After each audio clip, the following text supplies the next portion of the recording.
Hey, how you guys doing? This is the producer from Brothers Comics. We are at Dragoncon. This is on Friday. I am with a legend in the art world. This is, man, it's Mark Bagley, y'all. Y'all know who this is. The Mark Bagley. Yes, the Mark Bagley. There are other Mark Bagleys out there. I am the Mark Bagley. The Mark Bagley.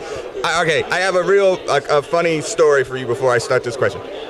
Maybe 7 years ago, at a free comic book day, you drew for my daughter, who's holding that camera right now, for her and my son. So you drew for us at Dr. No's. Nice. And I was like, okay, great. That was awesome. They have the pictures still on their walls in their rooms.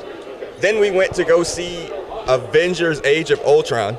Yeah. And you were sitting next to me at the movie theater. Did you bother me? No, not at all. You should have bothered me. Not at all. You were like, man, that was a really good movie. And I'm like, dude, we're sitting next to Mark Bagley.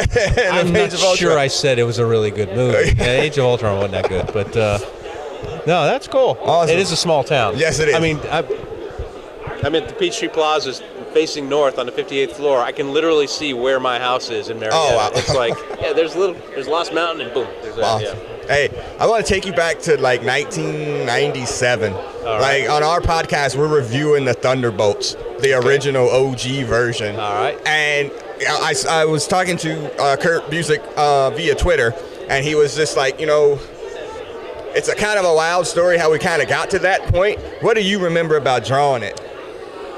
I remember the first issue. My head wasn't in a really good place right then. Marvel, there was some things going on at Marvel that I wasn't happy about, and Kurt wanted me on this book, and I took it, but I still wasn't like with it. Yeah. And I remember I sent in like 5 or 6 pages, and the editor on the book, Tom Brevoort, he's a terrific editor, actually called me and said, "Hey, I need you to put some backgrounds on these pages." And I was really embarrassed. I've never had anybody do that to me before in this business. Wow. But I had no idea that the reveal was going to cause that sort of a, blow up and And I enjoyed the hell out of it. I had a really good time with it. Yeah, I mean, you had an extended run on that book. I mean, I mean, we're just like kind of getting into it now, and then like we were just talking, like even if I didn't know who you were, your art style is so clean and distinctive. Like it's just, we're always just so impressed by your stuff. So thank you. All right, my best friend that's on this podcast too, he would be remiss if I didn't ask him a New Warriors question. All right. Okay, like how did you come to be on that book? How did that just kind of come about? I was once again a writer wanting me. Fabian Nicias had seen my stuff that I'd been working on. I'd kind of been working my way up into the Marvel ranks a little bit, but I was at the time doing backups in Captain America, I think.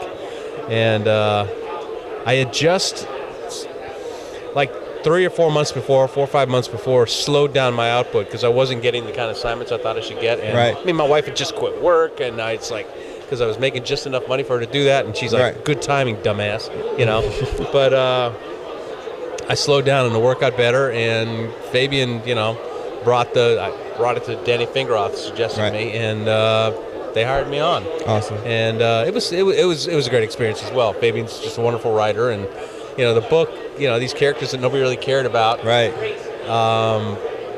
really just it was good marketing, and it was a good time, So, and I think Fabian was the perfect writer for it. Awesome.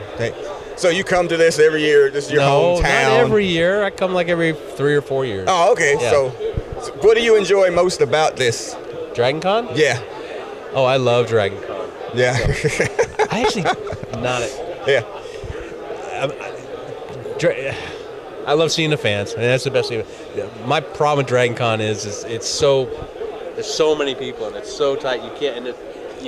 Well, I go to a con. I like to get away from the con after it, in the evenings, and you really can't do that in Atlanta unless you get in a car and drive someplace, and that's a pain in the ass too, because there's no place to park. No. So.